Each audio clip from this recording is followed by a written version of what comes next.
Assalamualaikum warahmatullahi wabarakatuh. Selamat datang kembali di Rio Hotspot Channel.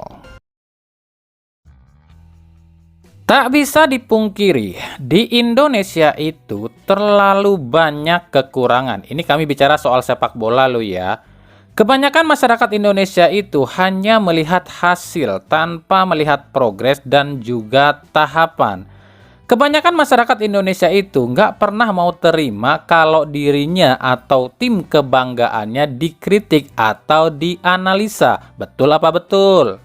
Padahal sebuah kritikan atau analisa itu adalah hal penting dalam dunia sepak bola agar sebuah tim itu bisa lebih baik ke depannya. Dan kebanyakan masyarakat Indonesia itu nggak pernah mau terima dengan kenyataan dan juga faktor sejarah. Mereka ini lebih mementingkan ego dan apa yang dilihatnya saat ini aja, tapi nggak melihat ke belakang dan juga ke depannya. Contoh ya, saat kami upload soal gaya melatih Nova Arianto di Timnas U17 yang sangat keras dan sangat selektif, ternyata masih banyak yang nggak terima dan komentar kayak gini nih. Nova ini terlalu offside, terlalu keras pada pemain U17, padahal mereka cuma anak-anak. Nah inilah yang kami bilang, mental bangsa ini. Padahal kan orang yang komentar kayak gini tuh mereka ini ya sama aja bermental tempe. Justru karena mereka masih anak-anak makanya diajarinlah hal yang benar dan keras agar nantinya ketika dewasa akan terbiasa dan mental pun akan terbentuk. Giliran nanti timnasnya melempem seniornya dihujat. Benar apa benar? Inilah tipikal bangsa ini, kapan mau majunya? Giliran saat masih kecil bilangnya udah biarin aja mereka masih anak-anak, masih ingin bermain. Giliran udah dewasa jeblok. Komentarnya ini gimana sih PSSI nggak bisa ngelatih pemain? Kok pemain jadi jeblok dan butut dan lain-lain. Betul apa betul netizen kita kayak gitu? Dan satu hal lagi nih, netizen kita itu nggak pernah mau terima loh kalau klubnya ini dikritik atau dianalisa. Kritik loh ya, bukan hujat. Kritik itu beda dengan hujat. Kebanyakan netizen kita itu maunya klub mereka itu dipuja-puja. Tapi giliran jeblok aja, dia sendiri yang hujat klub dan pemainnya. Betul apa betul? Giliran ke tim lain aja paling kenceng ngehujatnya. Mental apa tuh namanya?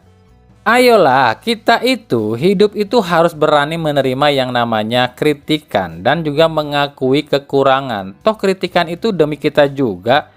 Kalau tim kalian gak dikritik, terus terlena dan gak pernah jadi juara, kalian juga kan yang kecewa. Berdewasalah ya.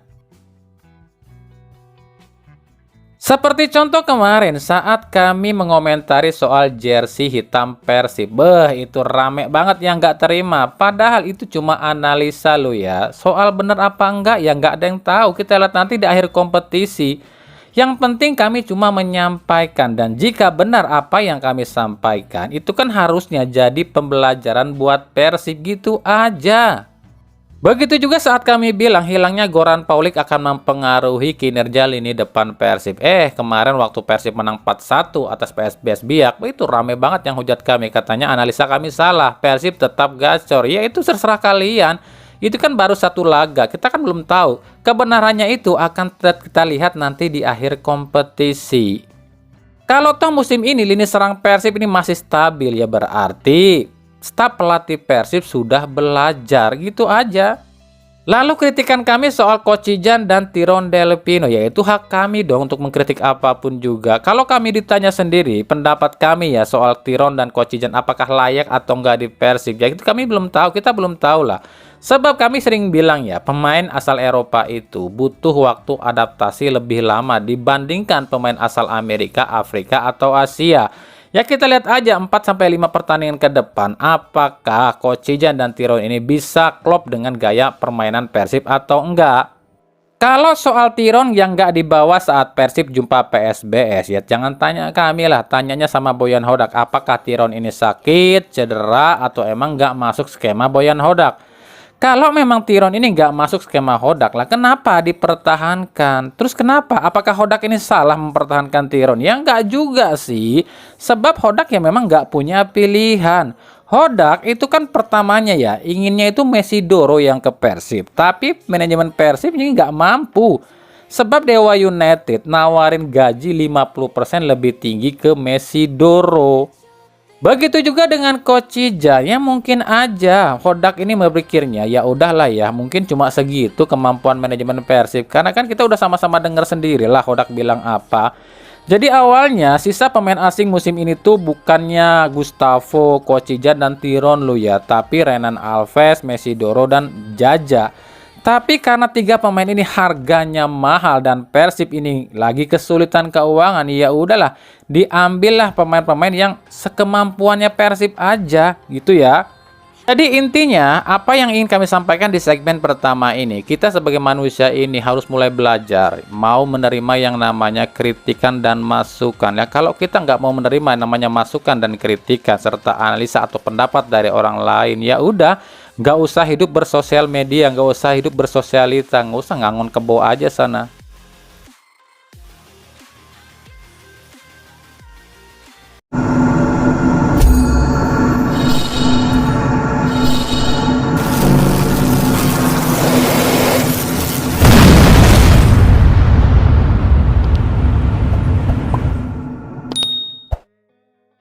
Oke lanjut ya, kami di sini coba mengomentari soal laga Persija kontra Barito Putra. Gustavo Almeida jadi pemain pertama yang mampu mencetak 3 gol alias hat-trick di Liga 1 musim ini.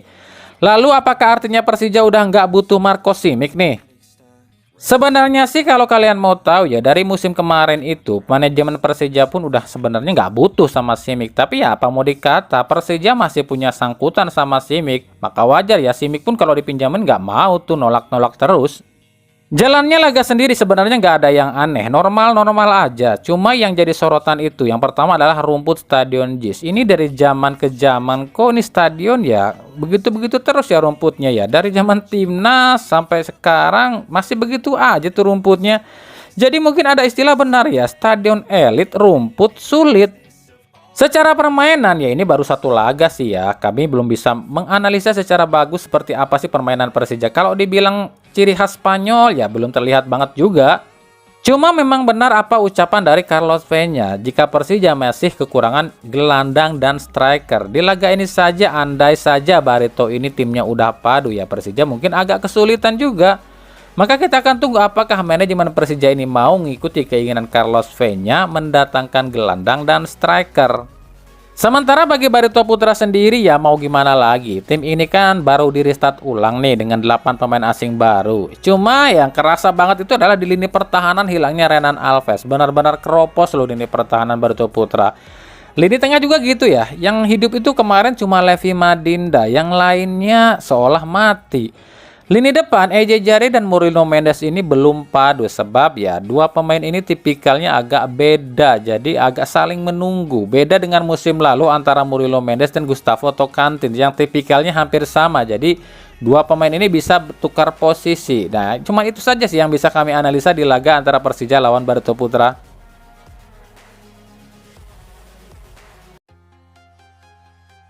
Oke lanjut ya, saat ini Gustavo Almeida dari Persija menduduki daftar top scorer sementara. Dengan catatan lo ya, belum semua pertandingan digelar di pekan pertama ini lo ya.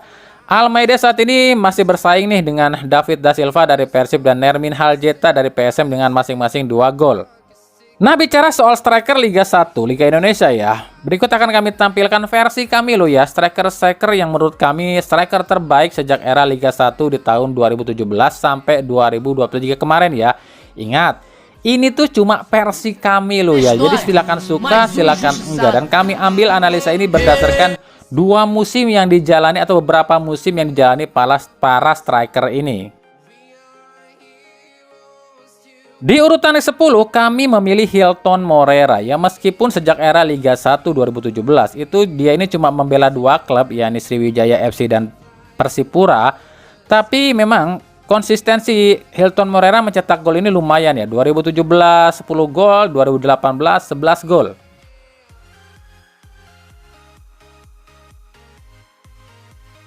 Di posisi ke-9 kami memilih Ilyas Spasojevic. Meskipun musim kemarin cuma cetak 8 gol, tapi memang kita nggak bisa pungkiri juga Spaso adalah salah satu striker yang konsisten mencetak gol sejak 2017.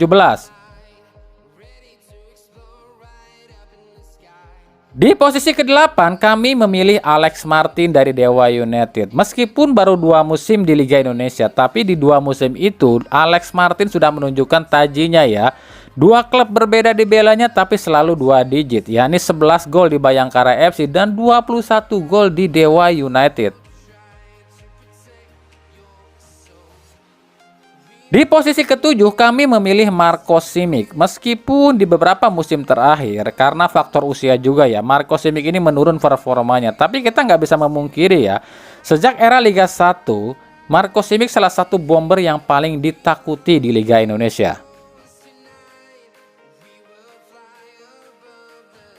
Di posisi ke-6 kami memilih atau memasukkan nama Carlos Fortes. Meskipun saat ini nggak main di Liga Indonesia dan cuma bermain 2 musim di Liga Indonesia, tapi kehadiran Fortes di Liga Indonesia atau Liga 1 ya, benar-benar menyita perhatian. Konsistensinya di Arema dan PSIS membuat pemain asal Portugal ini layak kami masukkan ke posisi 6 ya. Di posisi kelima kami memilih Beto Gonçalves. Ya, kita nggak bisa memungkiri lah, si aki-aki tua ini sejak dari dia sebelum dinaturalisasi sampai dinaturalisasi pun tetap menjadi striker yang salah satu paling mematikan lah, baik di Liga 1 maupun Liga 2. Jadi layak menurut kami masuk ke posisi 5.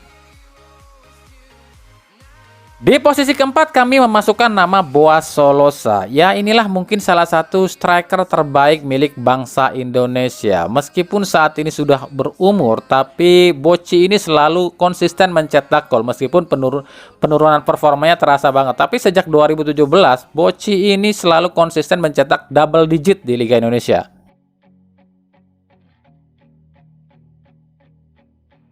Di posisi ketiga kami menempatkan Ezechiel Ndoasel. Kenapa kami tempatkan Ezechiel di nomor 3? Meskipun dia ini sejak datang ke Indonesia dibilangnya striker paling menakutkan, salah satu striker paling menakutkan, tapi ternyata di atas King Eze masih ada striker yang lebih konsisten, yakni Ciro Alves.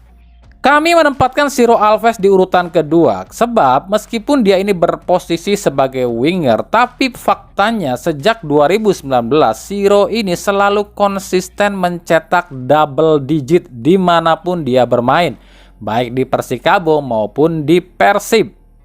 Jadi wajar kalau kami menempatkan Ciro Alves sebagai runner up striker, salah satu striker terbaik di Liga sejak era Liga 1 ya. Dan di posisi puncak tentu saja kami menempatkan Gundul, bukan sembarang Gundul. Mungkin kalian ada yang bertanya dan berpikir atau protes kali ya, kenapa nggak ada nama Silvano Konvalius? Kenapa nggak ada nama Matheus Pato? Kenapa nggak ada nama Alexander Rakic? Kenapa nggak ada Gustavo Almeida ataupun Flavio Silva? Sebab kita sama-sama tahu mereka ini cuma gacor dalam 1 musim. Silvano Konvalius itu cuma 1 musim gacornya, yakni di Bali United aja. Sementara ketika pindah ke Arema dan Persipura ini jebloknya minta ampun. Matheus Pato oke, jadi top scorer ya, cuma 1 musim. Musim berikutnya malah pindah ke klub lain. Begitu juga Alexander Rakic, cuma gacor di Persikabo, ketika pindah ke tim lain malah melempem. Sementara Gustavo Almeida dan Flavio Silva kan baru musim kemarin kelihatan. Musim ini kan belum kelihatan juga. Jadi kami belum masukkan mereka karena musim ini belum terlihatan. Minimal 2 musim dulu deh kelihatan. Jadi wajar kalau kami menempatkan David da Silva sebagai nomor 1, sebagai striker paling menakutkan sejak era Liga 1. Ya itu sih cuma versi kami loh ya. Kalau kalian punya versi kalian ya silakan saja.